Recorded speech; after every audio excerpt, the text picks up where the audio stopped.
Hello, everybody. Mr. Falcucci here. Just wanted to take a few minutes to go over all of the different types of problems we've done to start the school year. So I have a handful of examples here going over equations, proportions, and percents.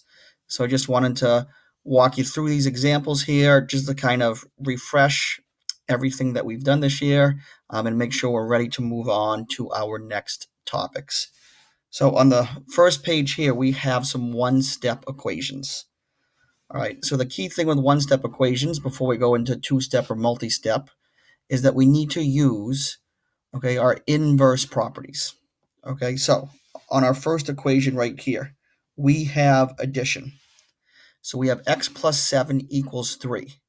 And remember, to get rid of addition, we subtract to both sides. So I always told you guys that I like to draw a line down the equal sign here. All right, just to make sure that whatever we do to one side, we do to the other. We have to keep that equation balanced. So if this is x plus 7 equals 3, I get rid of a plus 7 by subtracting 7 to both sides. The opposite of addition is subtraction. And I would end up with x equals negative 4.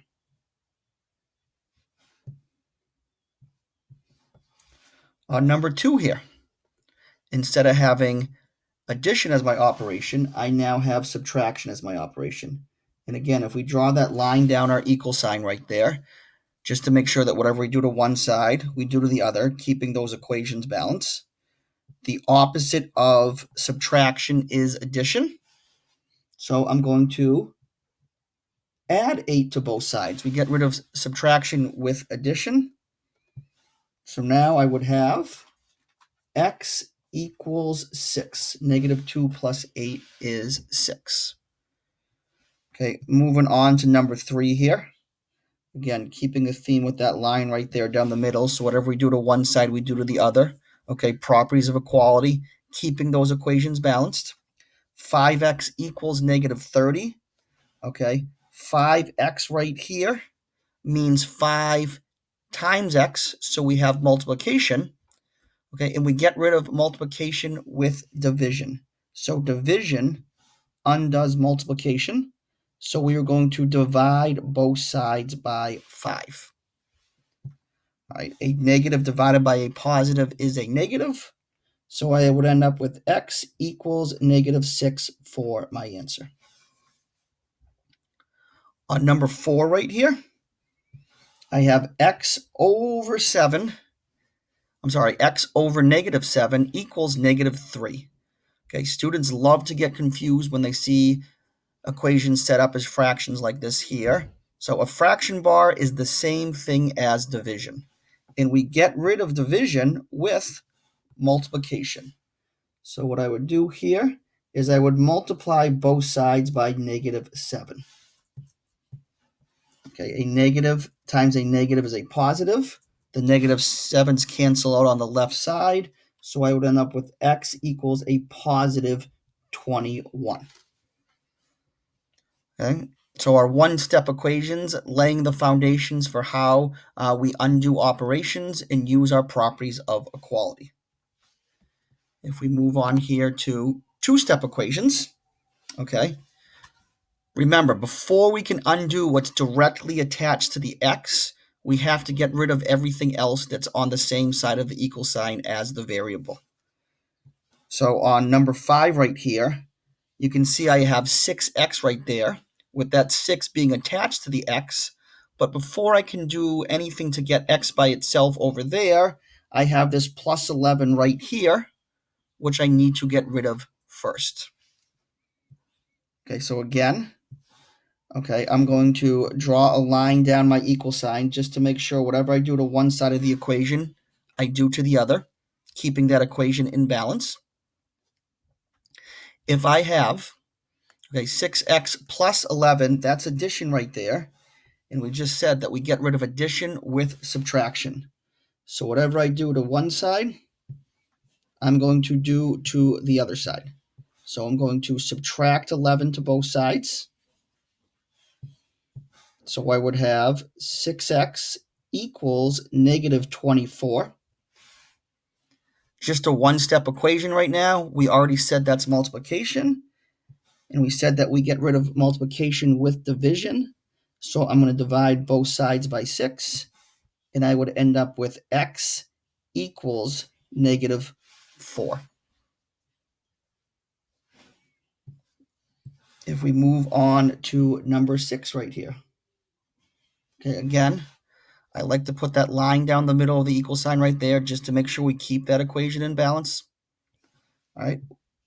Before I can get rid of this 5 underneath the x right here, I have this minus 8 subtraction I have to get rid of. Okay, and we've already stated that we get rid of subtraction with addition. So I'm going to go ahead and add 8 to both sides, keeping my equation in balance. Whatever I do to one side, I must do to the other. I would now have x over 5 equals 1. Again, on those last examples on the previous page, we said x over 5 is the same thing as division, and I get rid of division with multiplication. So I'm going to multiply both sides by that number underneath x, which is 5. So I would be left with x equals 5.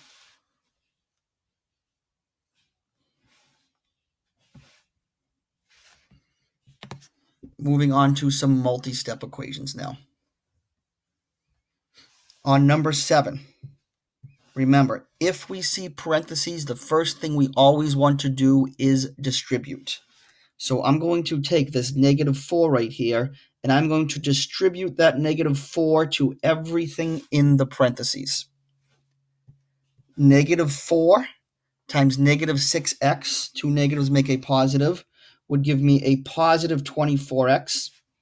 Negative 4 times positive 3 would give me negative 12, and that is equal to 12. Again, I like to keep that line down the middle right there. We want to keep our equation balanced. Whatever we do to one side, we have to do to the other. We're trying to get x by itself right there. Before I can get rid of that 24 that's attached to the x, I have a minus 12 that I need to get rid of. And we get rid of subtraction with addition. So I'm going to go ahead and add 12 to both sides. The negative 12 and the positive 12 make 0, so that goes away. That's why we do that. Now I will be left with 24x. 12 plus 12 is 24, equals 24. We have multiplication right here. We get rid of multiplication with division. So we're going to divide both sides by 24, and I'm left with x equals 1.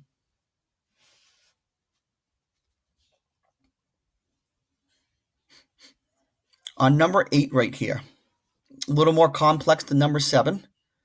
All right, we always want to simplify both sides of the equal sign before we start collecting our variables on one side and our constants on the other. So just to help focus what we're doing here, again, we're going to put that line down the middle. Okay, and the first thing I notice is we need to get rid of our grouping symbols. So whenever we see parentheses, the first thing we want to do is distribute. So I'm going to take that 2 right there, and I'm going to distribute to everything inside our parentheses. 2 times 4x gives me 8x. 2 times negative 3 gives me negative 6. Minus 8 equals 4 plus 2x. Now that I've got rid of my grouping signs, okay, I want to combine like terms or simplify both sides. And remember, like terms can be variables or constants. So if I look at the left side of my equal sign right here, at that expression over there on the left side, I will notice that negative 6 and negative 8 right there can be combined.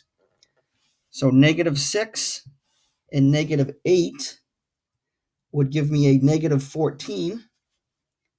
So I'd have 8x minus 14 equals 4 plus 2x.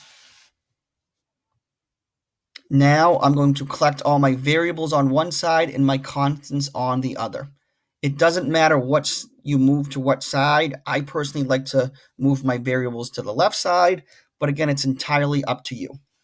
So right over here, I have a positive 2x, and I want to move that over there to the 8x.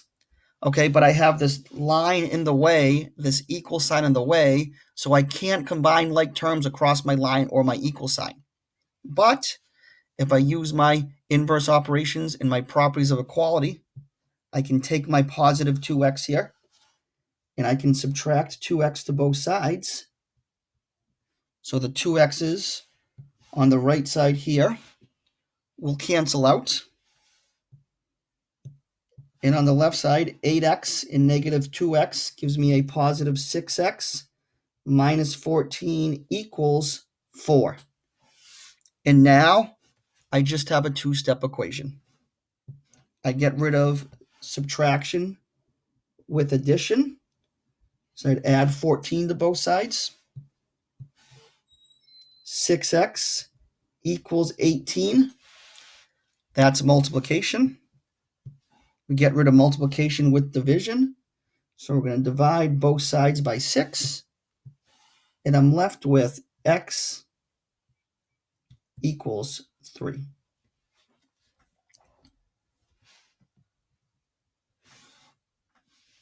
And now finally, okay, to finish up with some proportions and a percent problem.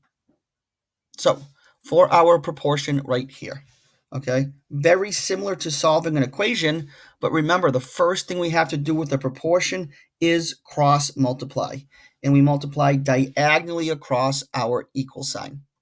So I would have 7 times x minus 10. We're multiplying diagonally across our equal sign. 7 times x minus 10. And that would be equal to 9 times x.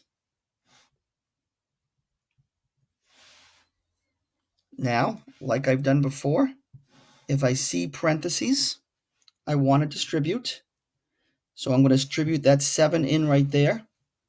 I would have 7x minus 70 equals 9x. I need to get this 7x over here with this 9x. So I'm going to go ahead, and it's a positive 7x. So I would subtract 7x to both sides. So I would have negative 70 equals 2x.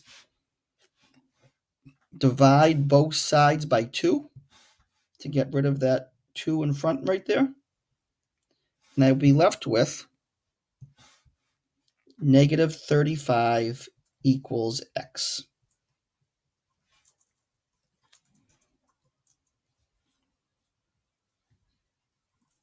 And then lastly, I have a percent problem here.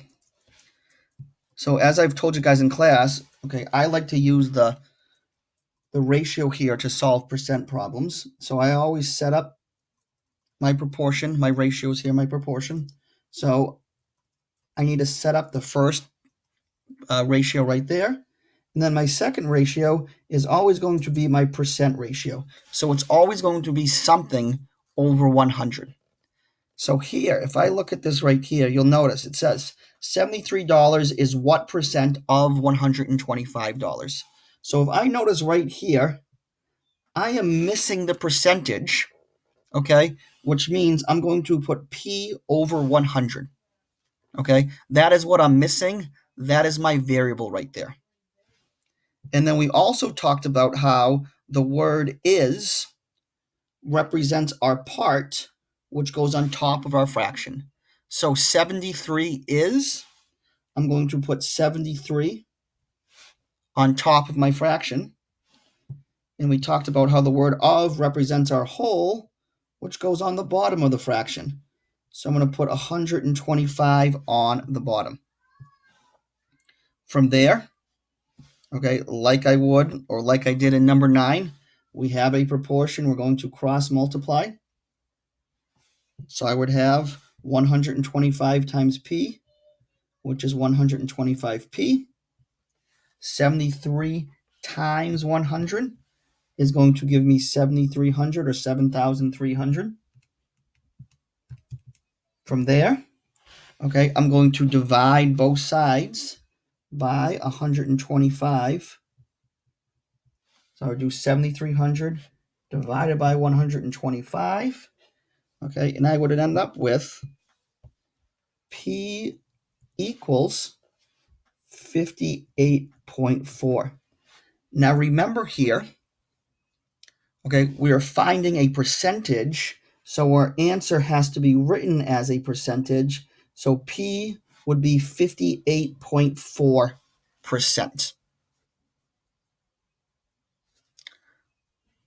So I know you guys have been doing great with this to start the year. Hopefully this was a nice review, okay, to kind of recap everything we've done for the year.